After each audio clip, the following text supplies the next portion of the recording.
Welcome to media Jagadish. ఈరోజు video ఆత్మహత్య, ప్రాణత్యాగం, బలవన్మరణం. పేరు ఏదైనా తీరు మాత్రం తనను తాను కనుమరుగు చేసుకోవడం. ఆత్మహత్య అని మనం అనినప్పుడు కానీ, లేదా వినినప్పుడు కానీ, మనం చదివినప్పుడు కానీ గుండె తల్లడిల్లిపోతుంది.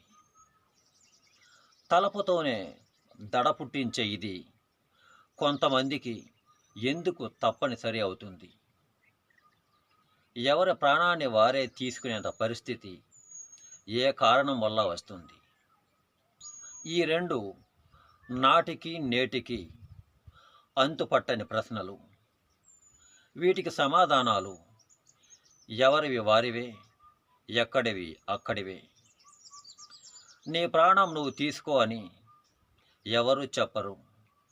ఇది సమ్మతం అని ఏ మతము చెప్పదు. చట్టం ఎంత మాత్రం ఒప్పుకోదు. సమాజము అంతే. అయినా గంట గంటకి ఆత్మహత్యలు జరుగుతూనే ఉన్నాయి. వీటిపై చర్చోపచర్చలు జరుగుతున్నాయి. అనేక పరిశీలనలు, పరిశోధనలు తమ పని తాము చేస్తూనే ఉన్నాయి. అన్నీ కళ్ళ ముందు కనిపిస్తున్న కనుమరుగు ఆగడం లేదు. నేషనల్ క్రైమ్ రికార్డు బ్యూరో లెక్కల ప్రకారం దేశంలో దశాబ్ద కాలంలో విద్యార్థుల ఆత్మహత్యలు 70% పెరిగాయి. 2011వ సంవత్సరంలో మొత్తం ఆత్మహత్యల్లో 2.3% విద్యార్థులు ఉండగా 2021 నాటికి ఇది 8%కి చేరింది. రాజస్థాన్లోని కోటా IIT-G కోచింగ్ సెంటర్లో ఈ సంవత్సరం ఇప్పటి వరకు 30 మంది ఆత్మహత్య చేసుకున్న విషయం తెలిసింది. ప్రతిరోజు కనిపించే మనుషులు క్షణికావేశంలో తీసుకునే నిర్ణయాల వలన క్షణకాలంలో కనుమరుగైపోతున్నారు. కాలమైన ప్రాణమైన తిరిగొచ్చేవి కావు. అందుకే పదిలం చేసుకోవాలి. తొందరపాటుతనం అనేది ఒకటి ఉంటుంది. అదే ప్రాణాన్ని శాసించేలా వ్యవహరిస్తుంది.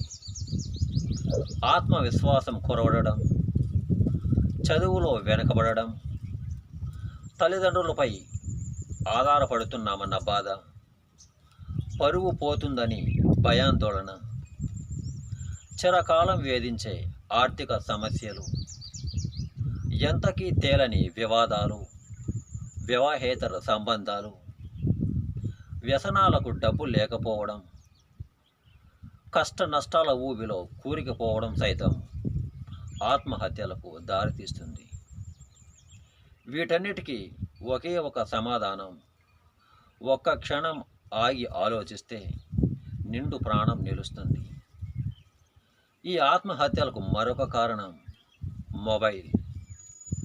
అవసరమైన వాటి కోసం కాక అనవసరమైన వాటి కోసం ఉపయోగిస్తూ అనవసరంగా ప్రాణం మీదకి తెచ్చుకుంటున్నారు ఈ కాలం మనుషులు. ఓకే ఫ్రెండ్స్, ఈ వీడియోపై మీ అభిప్రాయాన్ని కామెంట్ సెక్షన్లో కామెంట్ చేయండి, లేదా సింపుల్గా ఎస్ అని కామెంట్ చేసి సబ్స్క్రైబ్ చేసుకోవడం మర్చిపోండి. ఇంకో రోజు ఇంకో వీడియోతో మళ్ళీ కలుద్దాం. God bless all my friends.